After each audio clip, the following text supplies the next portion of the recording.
오후 1시 마켓뉴스나우 이동재입니다. 우리 시간으로 내일 새벽 연준의 금리 인하 여부가 결정되는데요. 시장에선 이번 12월 금리는 인하를 확실시하고 있는 가운데 다음 금리 결정에 대한 파월 의장의 발언에 주목하고 있습니다. 현재 시간 지수 상황부터 알아보도록 하겠습니다. 현재 시간 양지수 모두 상승 흐름을 보이고 있습니다. 코스피 같은 경우는 0.29% 오르면서 현재 시간 4,155포인트 선을 지나가고 있고요. 코스닥 같은 경우도 0.26% 오르면서 933포인트 선 지나가고 있습니다.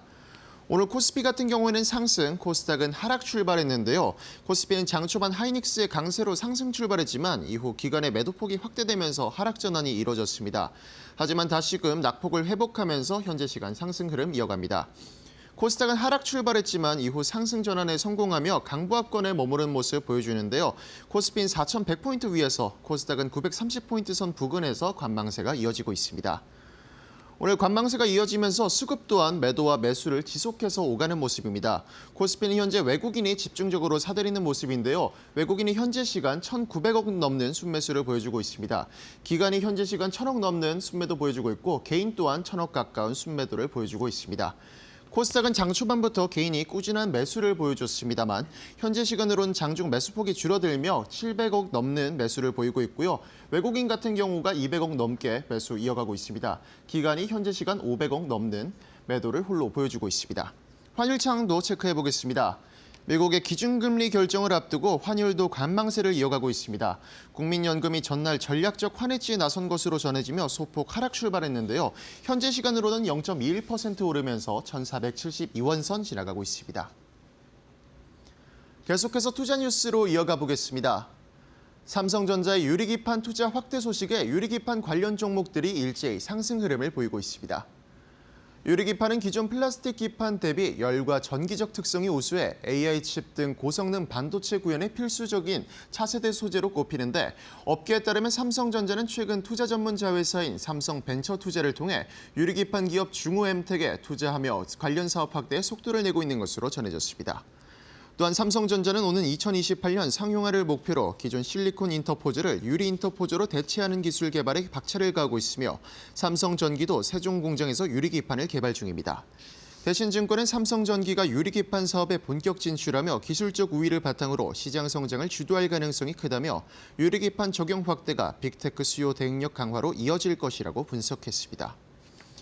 현재 시간 유리기판 관련주 체크해보도록 하겠습니다. 현재 NZ 같은 경우가 유리기판 결합 감지를 오늘 개발했다는 소식이 전해지면서 상한가를 기록했습니다. 현재 시간도 상한가를 꾸준히 이어지고 있는 모습이고요. 이어서 삼성전기와 피롭틱스의 주가도 체크해보도록 하겠습니다. 삼성전기는 장 초반에 상승 흐름을 이어갔지만 현재 시간 0.37% 상승 흐름이 둔화된 모습을 보이면서 하락 전환에 이뤄졌고요. 피롭틱스 같은 경우는 4.3% 강세에 이어지고 있습니다. 방탄소년단이 내년 3월 완전체로 복귀할 것이란 기대감에 하이브의 주가가 강세를 보이고 있습니다. 내년으로 예정된 BTS 완전체 활동 재개 시점이 다가왔고 증권가에서는 구체적인 일정까지 제시하면서 투자 심리가 개선됐습니다.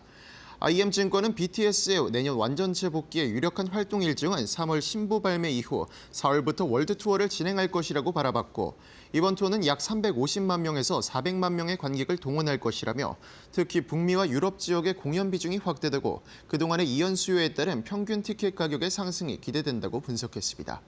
또한 BTS 복귀 효과와 더불어 신인 및 중저연차 아티스트들의 수익화가 본격화되면서 하이브의 실적이 내년부터 본격적인 턴어라운드를 맞이할 것이라고 덧붙였습니다.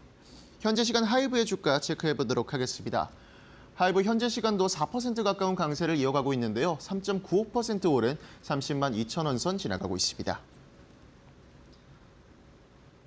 차량 통합 보험 기업인 페스카로가 코스닥 상장 첫날부터 공모가 대비 2배 이상 넘게 오르며 급등세를 이어가고 있습니다. 페스카로는 2016년 설립돼 자동차 전기 전자시스템 전문가와 화이트에코 출신 인력을 주축으로 하는 차량 통합 보안 플랫폼 전문 기업입니다.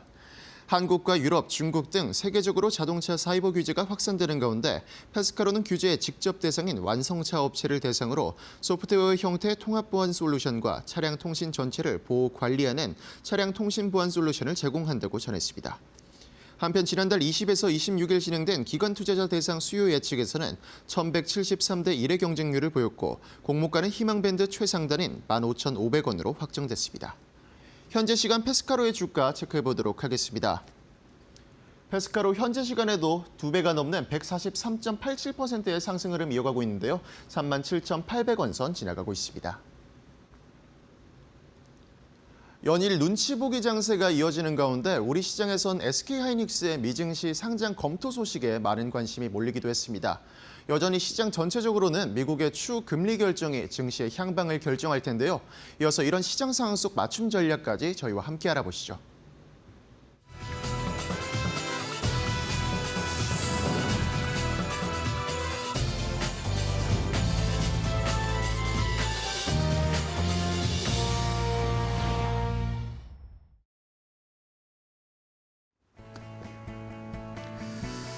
자, 옷장의 출발도 이데일리 TV와 함께 해주시죠. 마켓나우 3부로 이어가도록 하겠습니다. 자, 우리 시장은 오늘 약간은 소강 상태 분위기입니다. 우리만 그런 건 아니고요.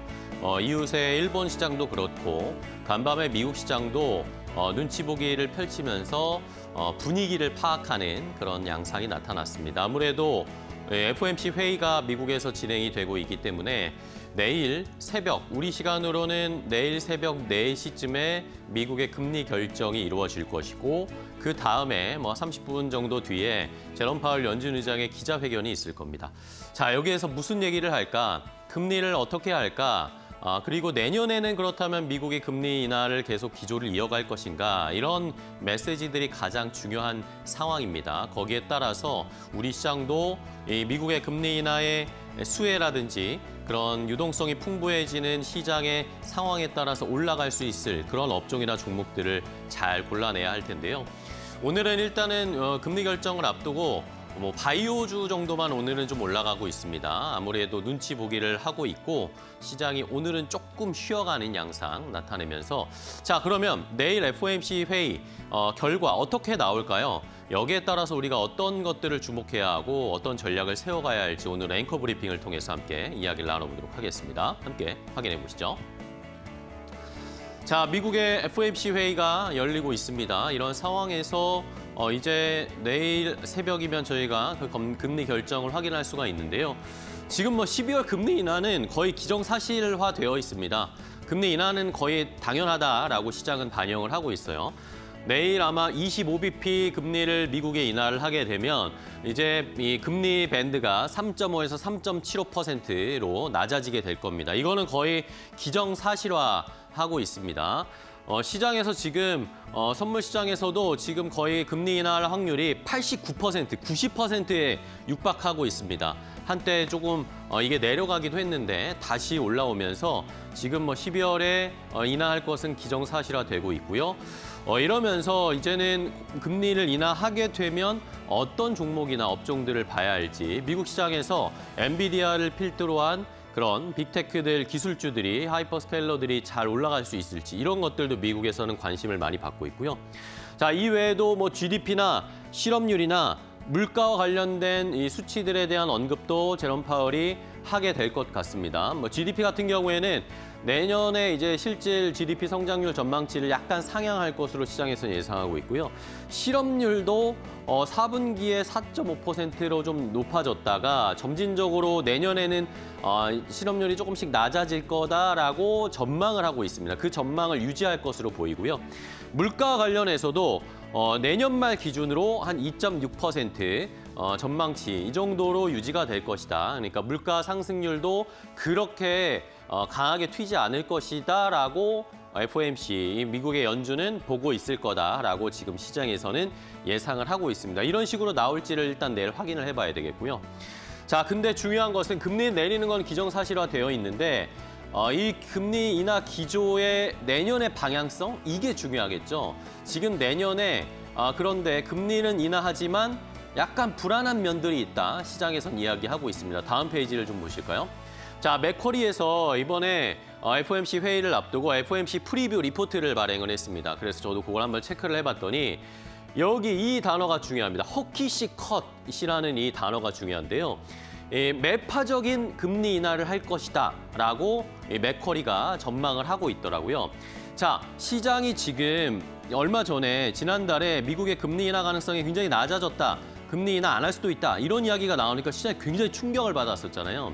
그러니까 지금 시장에 충격을 주는 것은 좀 회피를 하기 위해서 일단은 예상하는 대로 0.25%포인트, 25bp 금리를 인하하면서 시장의 기대는 충족을 시켜주되 앞으로 내년에 금리 인하를 어느 정도 할 것인지 그리고 속도는 어떻게 갈 것인지 이것은 모호하게 코멘트를 하면서 그러니까 금리는 인하는 하되 매파적인 금리 인하를 할 것이다 라고 전망을 하고 있었습니다.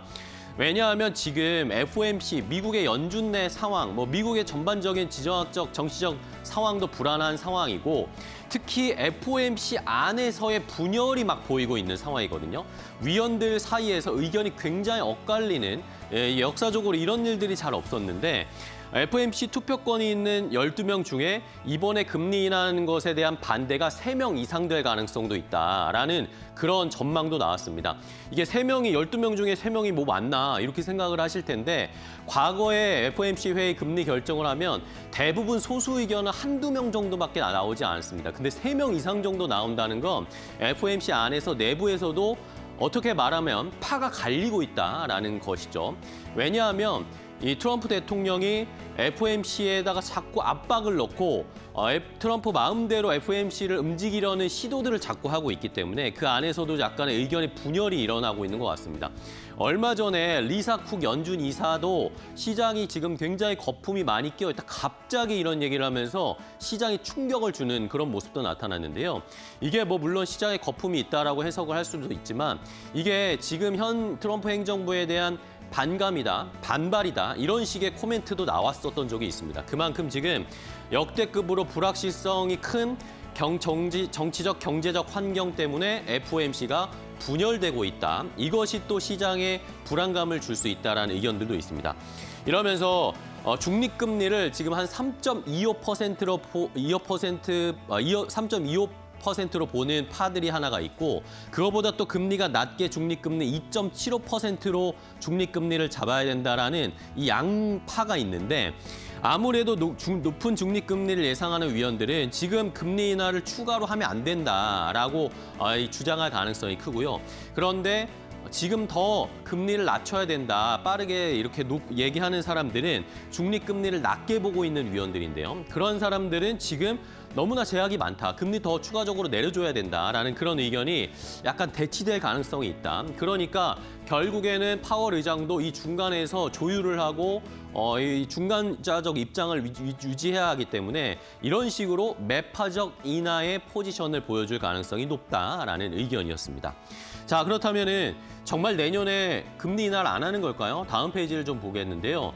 점도표를 저희가 이번에 굉장히 중요할 것 같습니다. 코멘트들도 중요하지만 점도표가 굉장히 중요한데 자, 지금 내년 올해 같은 경우에는 지금 중립금리 3.6 정도로 지금 찍히고 있는데 내년에는 3.4, 그 다음에 3.1 이런 식으로 낮아질 것이다. 그러면서 결국에는 미국에서의 중립금리 뉴 노멀은 3.0이 될 것이다 라는 전망들이 많이 나오면서 이것이 과연 점도표가 이번에 찍힐 때 3.0보다 아래쪽으로 찍히는 그런 점들이 많아지게 되면 시장에서는 금리 내년에 더 인하할 수 있을 것이다라고 해석을 할 수 있잖아요. 그러면 시장에서는 호재로 받아들이면서 미국장도 조금 더 개선될 가능성이 있습니다.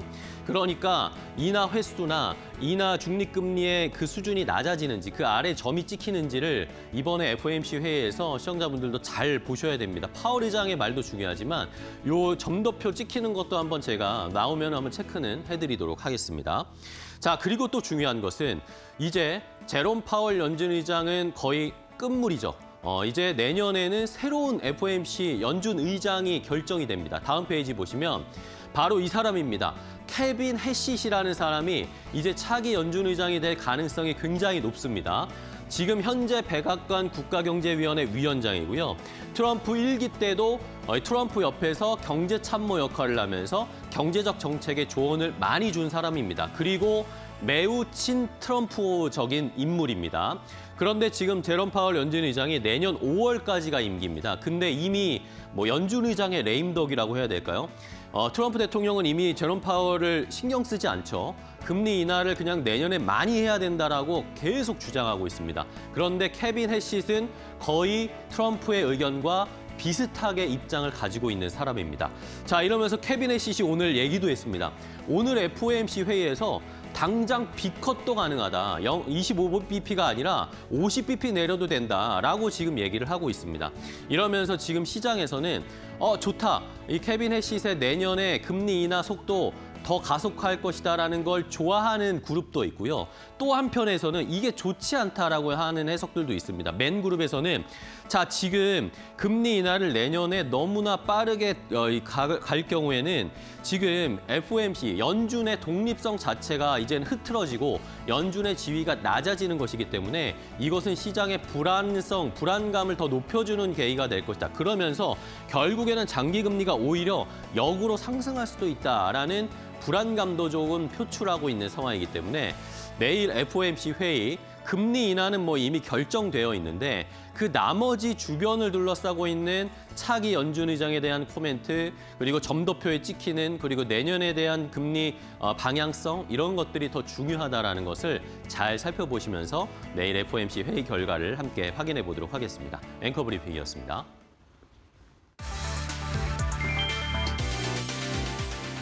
도널드 트럼프 미국 대통령이 중국의 승인된 고객에게 엔비디아의 고급형 AI 칩 HE200 수출을 허용하겠다고 밝힌 가운데 중국은 오히려 사용 제한을 검토 중이다. 파이낸셜 타임스에 따르면 중국 규제 당국은 HE200 도입을 부분 허용하되 기업이 칩 필요성과 국산 대체 불가 사유를 입증하도록 하는 방안을 논의하고 있다. 알리바바, 텐센트 등 대형 IT 기업들은 여전히 엔비디아 칩을 선호하지만 중국 정부는 국산 반도체 산업 육성을 위해 공공부문 사용 금지까지 검토 중이다. 한편 트럼프 대통령의 수출 허용 결정에 미국 의회는 중국의 군사력 향상으로 이어질 수 있다는 반발 기류가 거세다. 초당적 의원들도 대중 첨단 칩 수출을 30개월간 금지하는 법안을 추진하며 맞불을 놓고 있다. 결국 이 싸움 누가 웃게 될까?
자, 돈 되는 섹터인 테마 함께 확인해 보도록 하겠습니다. 오늘도 이데일리온의 김태현 파트너와 함께 돈 되는 섹터 확인해 보고 종목까지 알아보겠습니다. 안녕하세요, 파트너님. 반갑습니다. 네.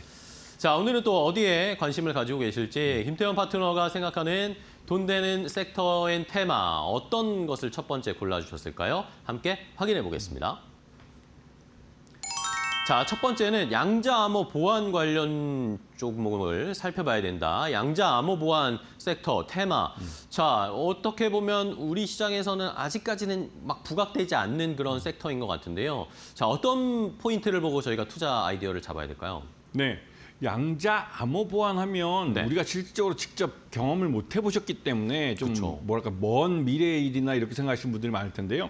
실제로 지난 정부 시절에 우리가 네. 이제 국가 과제비나 이런 것들을 많이 깎으면서 이 양자 컴퓨팅에 관련된 연구원들은 해외로 많이 빠져나갔습니다. 그만큼 천재적인 인재들이고 그 인재들을 탐하는 기업들이 많죠. 그런데 미국 쪽으로 많이 빠져나가면서 미국의 양자 컴퓨팅이 굉장히 빠르게 발전을 했습니다. 그러면서 미국은 양자 컴퓨팅, 컴퓨터 자체를 만드는 양자 컴퓨터를 만드는 쪽으로 갔고 우리는 거기에 비해서는 연구비나 적고 하다 보니 통신 서비스 업체들을 중심으로 해서 양자 암호 보안 쪽에다 투자를 많이 했습니다. 그러면서 우리 한국의 양자 암호 보안 기술은 굉장히 수준급까지 올라갔죠. 그러면서 자연스럽게 양자 암호 보안 기술에 대해서 이제 투자도 많이 이루어지고 하지만 문제는 양자 암호 보안은 그 전제가 6G 이동 통신입니다. 네네.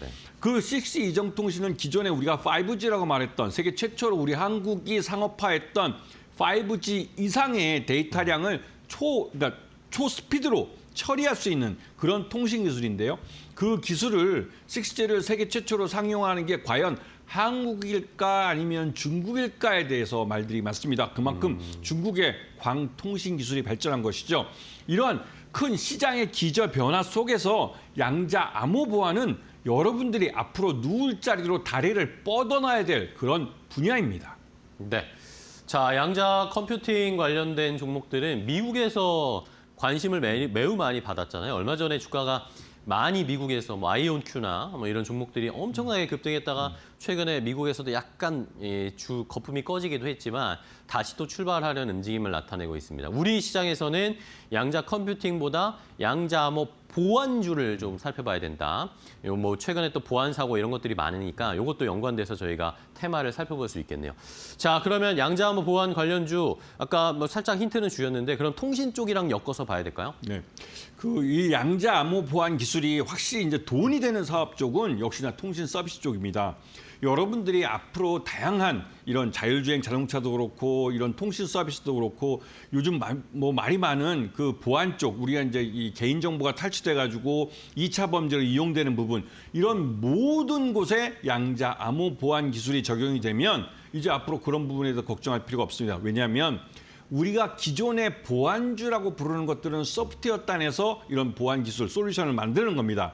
그리고 양자 암호 보안은 이 보안 칩이라고 해서 반도체 칩 단위에서 만들어지는 겁니다. 그래서 통신 서비스 업체가 직접 이 칩을 받아서 자기 통신 장비 안에 탑재를 하는 것이죠. 그렇기 때문에 외부의 해커들이 이걸 뚫고 싶어도 아무리 이 소프트웨어 천재라도 못 뚫습니다. 그렇기 때문에 이 양자 암호 보안은 이 통신 서비스 업체가 통신 장비를 교체하면서 도입이 하는 거기 때문에 이 굉장히 좀 뭐랄까 하드웨어 쪽으로도 굉장히 보안 수준이 굉장히 높은 그런 쪽이고요. 이쪽에 관련된 종목 중에 KCS라는 업체가 있습니다. 네. 이 업체는 한국 컴퓨터 지주에서 물적 분할을 통해서 만들어진 회사는 주로 SI 쪽 사업을 했던 업체지만 이 업체도 역시나 통신 서비스 쪽 업체와 거래를 하면서 자연스럽게 양자 암호 보안 쪽으로 넘어가서 보안 칩을 개발해냈습니다. 그리고 그 보안 칩 이게 이제 QKEV7이라는 건데요. 네. 이 보안 칩을 국정원에서 이제 이런 보안 칩들을 국가 공공기관이나 군부대에 납품을 하기 위해서는 이 국정원의 심사를 통과해야 됩니다. 국가정보원에서 운영하고 있는 국가보안연구소에서 이러한 인증을 해주는데 거기에 이 QKEV7은 인증을 습득을 했죠. 그러면서 자연스럽게 공공기관과 군부대에 납품할 수 있는 그런 수준의 기술 수준으로 인정을 받게 된 겁니다. 네. 그런 면에서 이 KCS를 보셔야 되고요. 두 번째 종목은 우리넷입니다. 우리넷은 주로 이제 KT나 SKT나 또 LG U+가 통신 서비스 업체랑 주로 거래를 하고 한국 철도 도시시설공사하고 거래를 하는 통신 장비 업체였습니다. 그 통신 장비 업체라는 걸 기반으로 해서 양자 암호 보안 기술을 갖고 이 회사도 역시나 통신 칩을 만들어냈죠. 그리고 그 통신 칩을 기반으로 해서 이번에는 방산 쪽 통신하는 그러니까 방위사 업체입니다. 이쪽에 전문 기업이 아이스톰이라는 회사를 인수를 했습니다. 그러면서 자연스럽게 이쪽 보안 군 통신 관련 보안 쪽 시장에도 이 시장을 넓혀가게 된 것이죠. 그러면서 우리넷도 이 양자 암호 보안 기술을 갖고 이 사업을 점점 넓혀가고 있는 그런 회사입니다. 그래서 아직까지 양자 암호 보안은 본격적으로 시장이 열리진 않았지만 이 통신 서비스 업체인 KT나 SKT나 이 LG U+가 많은 돈을 투자하면서 6G 이동통신 시장을 대비해서 키우고 있는 시장이고 여기에 관련된 업체들은 시장을 선점하고 있는 업체이기 때문에 이 6G 시장이 열렸을 때 본격적으로 실적을 낼 수 있는 회사입니다. 그런 면에서 이런 종목들을 유의 깊게 잘 살펴봐야 될 타이밍입니다. 네. 자, 우리넷과 KCS를 선정을 해 주셔서 한번 체크를 해봤고요. 그러면 탑픽 종목으로 뭐 보면 좋을까요? 양자암호 보안.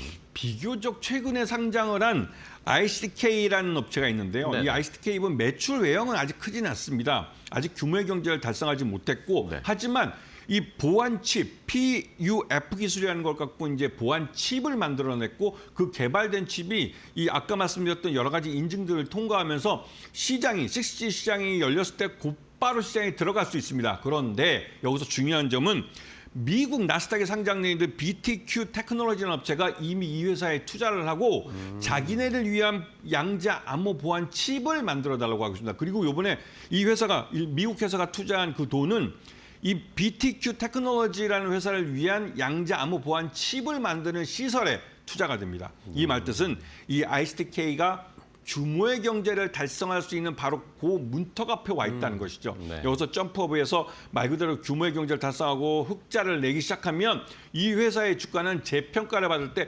지금의 주가 이상으로 평가를 받을 겁니다. 왜냐하면 이 양자 암호 보안 시장 내에서 수익을 내는 이 양자 암호 보안 기술로 수익을 내는 몇 안 되는 회사 중에 한 곳이 되기 때문에 이 회사를 잘 보셔야 되고요. 그리고 이번에 가상자산 관련 2단계 입법이 시작이 되는데 네네. 이 입법에서 그 투자할 때 가장 중요시 보는 건 보안입니다. 그쵸. 그 보안 쪽에서 이 ICTK가 가장 앞서 있는 회사로 평가받고 있기 때문에 이 종목이 양자 암호 보안 시장에서의 대장주가 될 수 있는 종목이기 때문에 관심권에 잘 보셔야 되고 네. 매수가는 15,000원 이하에서 분할해서 매수하시고 그러니까 손절가는 14,000원, 그다음에 목표가는 3만 원을 제시해 드리겠습니다. 네, 알겠습니다.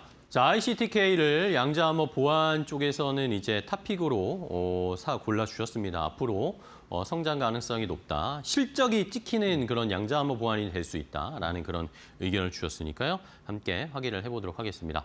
자, 첫 번째 돈 되는 섹터 테마 확인해봤고요. 다음 두 번째 돈 되는 섹터의 테마는 뭔지 바로 공개하도록 하겠습니다. 자, 두 번째는 전선주를 보자라는 의견을 주셨는데 올 한 해 가장 히어로라고 할 수 있는 게 아무래도 이 AI 이 투자, 캐펙스 투자발, 에너지 그리고 전력 관련된 종목들이 워낙 좋았잖아요. 전선도 좋은 흐름을 보이다가 최근엔 약간 쉬고 있는데 다시 한번 공략해 볼 수 있을까요? 네. 여러분들이 전선주를 보시면 우리가 주변에 보시면 이제 전보선 때도 많이 없어지고 네. 우리가 봤을 때 전선이 막 어지럽게 있는 게 대부분 케이블 TV나 이런 것들이지 전력선이나 통신선은 대부분 지중화돼 있습니다. 그게 눈에 보이진 않지만 이쪽 그 전선에 대한 부분, 특히 우리나라 같은 경우는 나라 전체가 아직 젊은 나라입니다. 이 전선을 깐 지 얼마 안 됐고 한국전력도 굉장히 이런 시설 관리 잘하고 있고 대신 미국 같은 또 유럽 같은 경우는 진짜 2차 대전 때 깔아놓은 걸 아직도 쓰고 있습니다. 그리고 구리선 통신을 하는 업체도 아직도 그런 지역도 있습니다.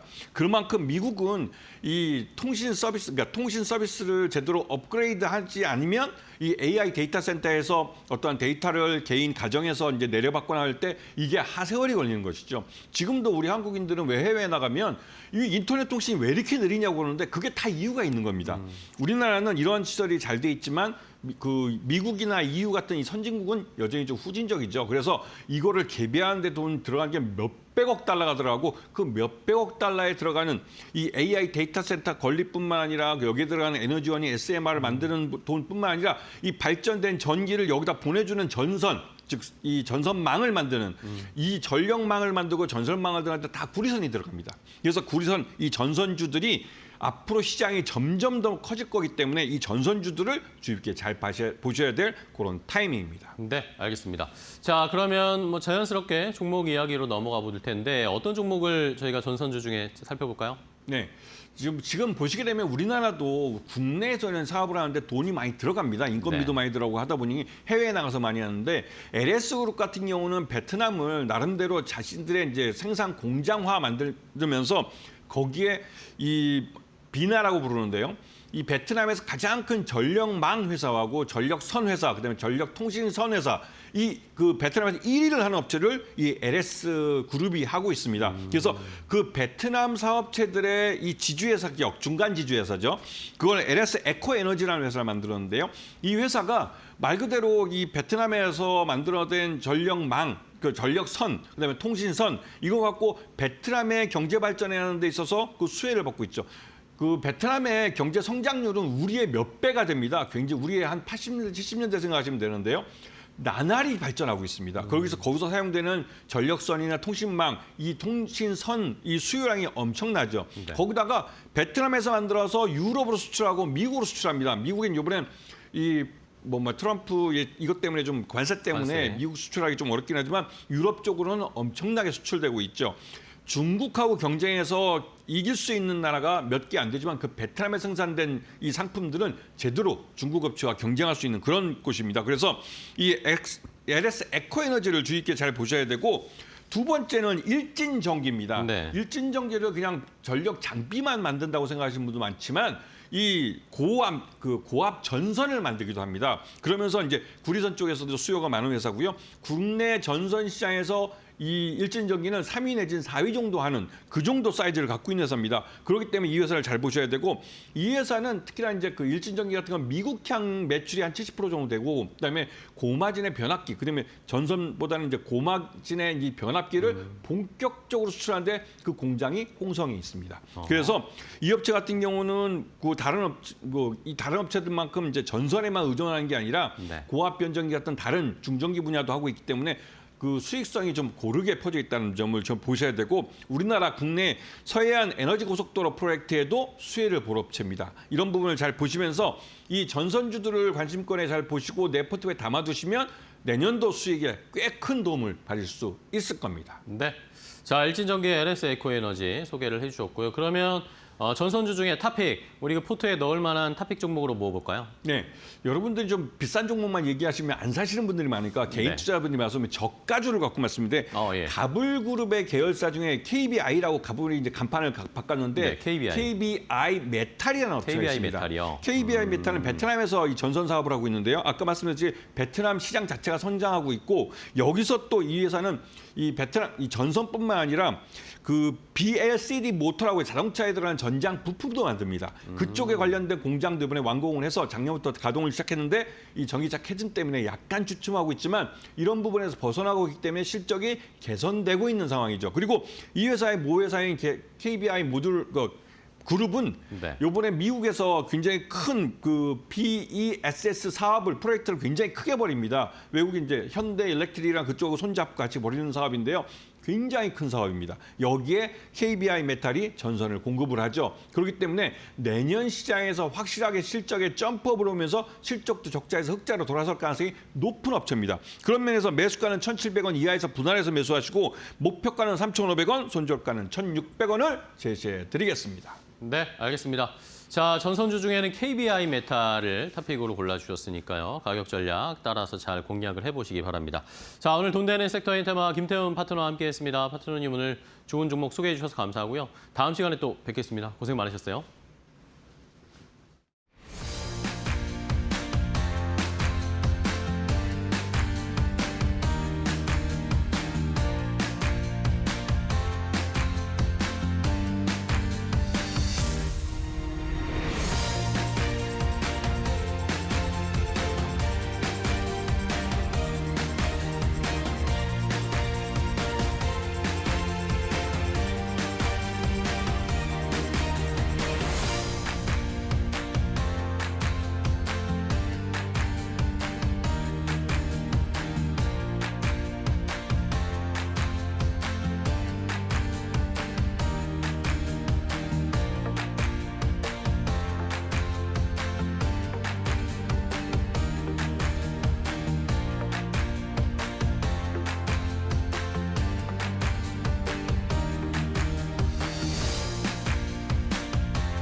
세계 3위금 보유국인 이탈리아가 중앙은행이 쥔 금의 주인을 국민으로 명시하는 법 개정을 추진하고 있다. 8일 로이터 통신 등 외신에 따르면 여당 의원들이 중심이 돼 관련 예산법 개정안을 의회에 제출했다. 겉으로는 국민 자산을 보호한다는 명분이지만 실상은 425조 원에 달하는 금을 팔아 국가 부채를 줄이려는 포석 아니냐는 의혹이 제기된다. 이탈리아 중앙은행은 2,452톤의 금을 보유하고 있다. 이는 미국, 독일에 이어 세 번째로 많은 규모다. 하지만 유럽연합 규정상 금은 재정 지출에 사용할 수 없게 돼 있다. 그럼에도 정부가 법 개정에 나서자 유럽중앙은행은 중앙은행의 독립성을 해칠 수 있다며 강하게 반대했다. 전문가들은 이탈리아가 실제로 금을 매각할 경우 단기적으로 금값이 하락할 가능성을 배제할 수 없다고 본다. 다만 재정 불안이 부각될 경우 안전자산으로서 금의 수요가 다시 확대될 가능성도 제기된다. 결국 시장의 관심은 하나, 이탈리아가 진짜로 금을 팔까이다.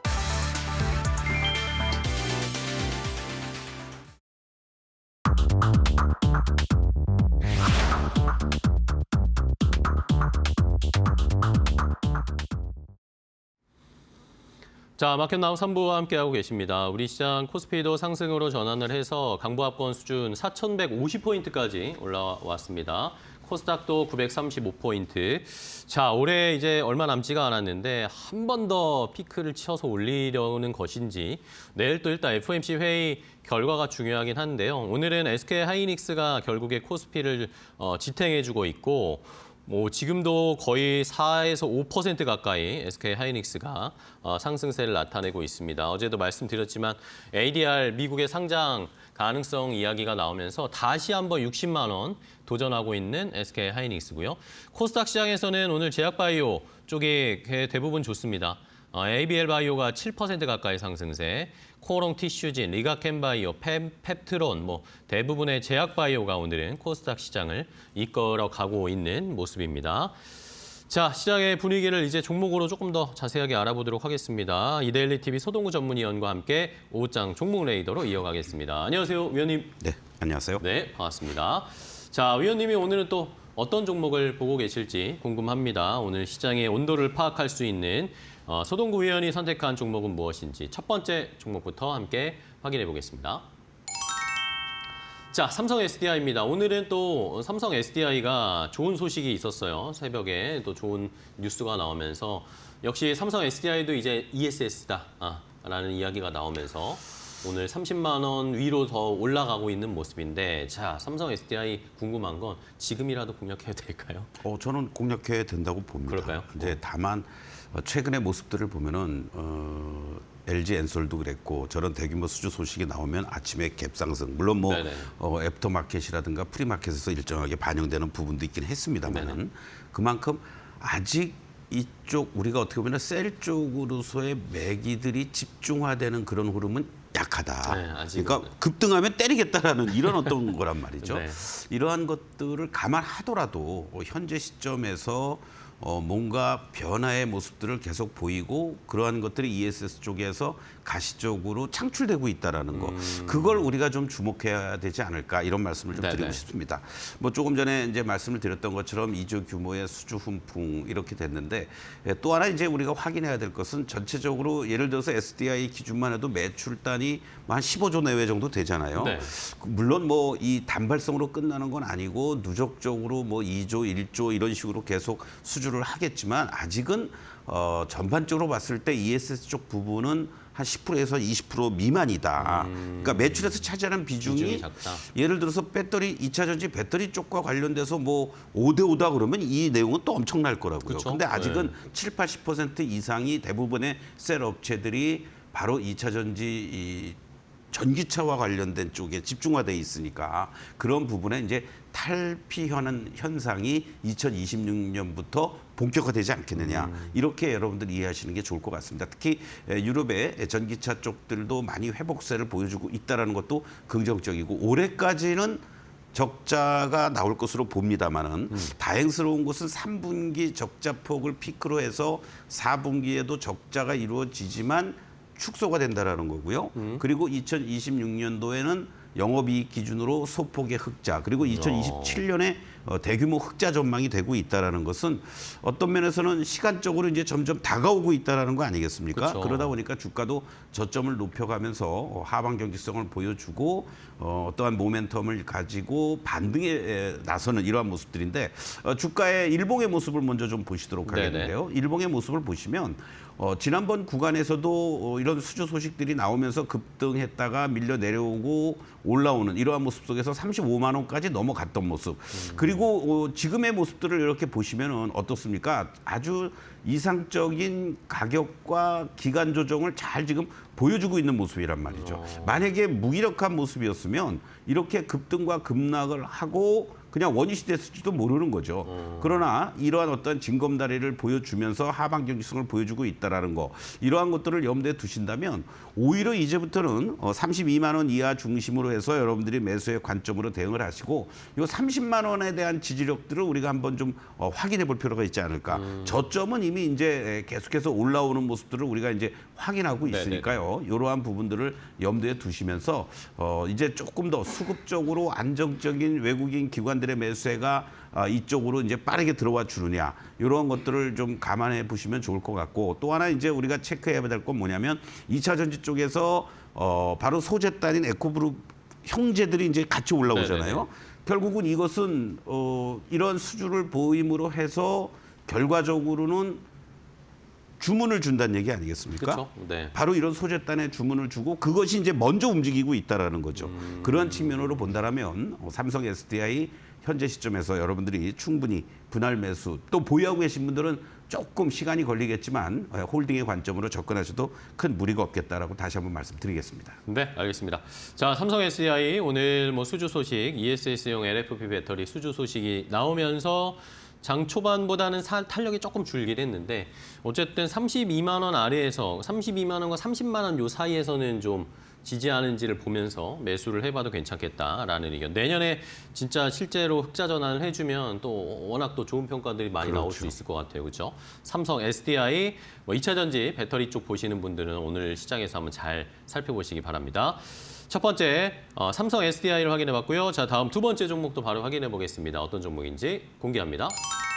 자, 에코프로 BM입니다. 말씀을 해주셨으니 뭐 연이어서 확인을 해보겠습니다. 에코프로 BM이랑 에코프로도 요즘에 더 먼저 출발했어요. 그렇습니다. 네. 사실은 에코프로 BM 같은 경우에도 지난 시간에 점검을 해드리면서 15만 원 이상 안착이 돼준다면 다음 레벨은 20만 원까지 갈 수 있다. 이런 말씀을 이제 드린 바가 있었는데 전체적으로 본다라면은 뭐 이 하이니켈 양극재 글로벌 1위 중저가 배터리 라인업도 확대하고 있다라는 것도 지금 자막도 나가고 네네. 있습니다만은 산업촉진법 최대 수혜주로서 부각이 될 수가 있겠고 또 하나 뭐라 그럴까요? 뭐 알테우젠이 이제 코스닥 시장에서 시가총액 1위 아니겠습니까? 근데 이제 이상합니다. 이사를 가고 아직 간 건 아닙니다만은 네. 그렇게 됐을 경우에 지금 에코프로와 에코프로 BM이 내가 왕이야 하면서 시가총액 비중으로 2조 정도 차이를 두고 네네네. 지금 움직여주고 있다라는 거. 단기적인 어떤 수급의 모멘텀도 또 발생될 수 있지 않을까 이런 예상이 되고요. 4분기에 영업이익이 이 307억 원으로 흑자 전환이 예상이 된다라는 것도 우리가 주목해볼 필요가 있지 않을까 이런 말씀을 좀 드리고 싶습니다. 일단 기본적으로 지난번에도 말씀드렸던 것처럼 15만 원에 대한 지지력이 유지가 돼주는 그런 어떤 상황들이 되면서 지금 이제 뭔가 더 치고 가려고 그러는데 못 가고 있어요. 네. 또 다행스러운 것은 에코프로는 10만 원이 안착이 돼준다면 다음 레벨로 갈 수 있다고 그랬는데 그러한 자리에서의 진통 과정들을 지금 보여주고 있다라고 보시면 좋을 것 같습니다.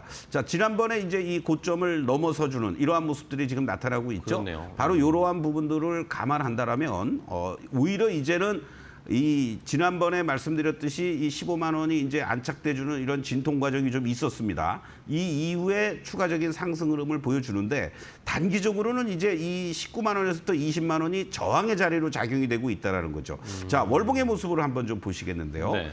지난 시간에 이제 말씀드렸던 이유가 바로 지난달에 음봉이 연출된 자리가 아주 너무나도 이쁩니다.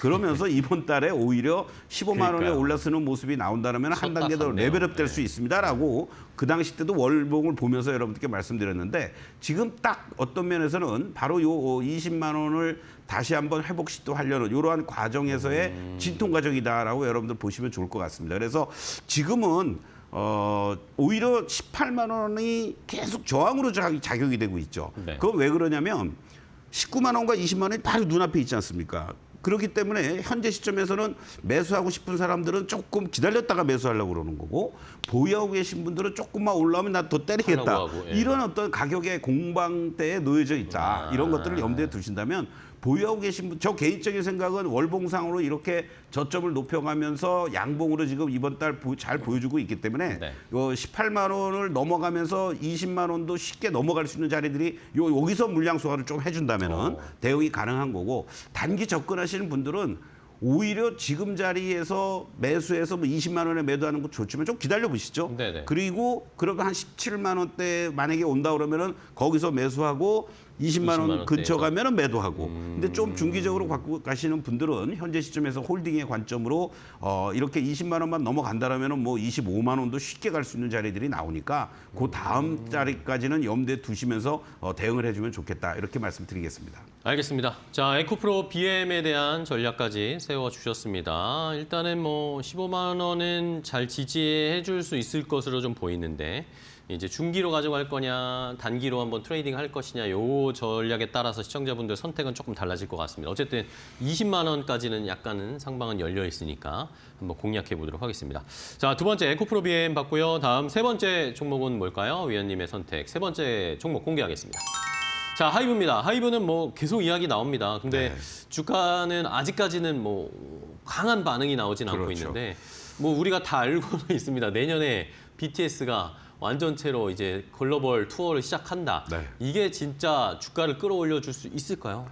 그동안 이제 어떻게 보면 군불만 계속되고 네, 그러니까요. 주가는 지지부진했기 때문에 여러분들이 아 이거 뭐야 이렇게 생각하실 수가 있었는데 오늘 의미 있는 흐름들이 나오고 있기 때문에 네. 제가 다시 한번 우리가 리뷰를 예. 좀 해보고 싶은데요. 뭐 다 아시겠습니다만은 BTS 완전체 복귀해서 3월에 이제 신보가 발매가 되고 4월에 이제 본격적으로 월드 투어를 재개한다고 합니다. 네. 뭐 내년도 영업이익을 5,150억 정도를 전망을 하면서 올해 대비했을 때 약 한 600% 이상 급증해 줄 걸로 이렇게 예상이 되는데 실적이 본격적으로 이제 공백기를 마무리 짓고 대반전의 원년이 되는 게 아니냐라는 기대감들이 어우러졌습니다. 근데요, 주가는 항상 그렇습니다. 물론 주가의 생명력이 유지되는 것은 살아 있을 때 가능한 얘기 아니겠습니까?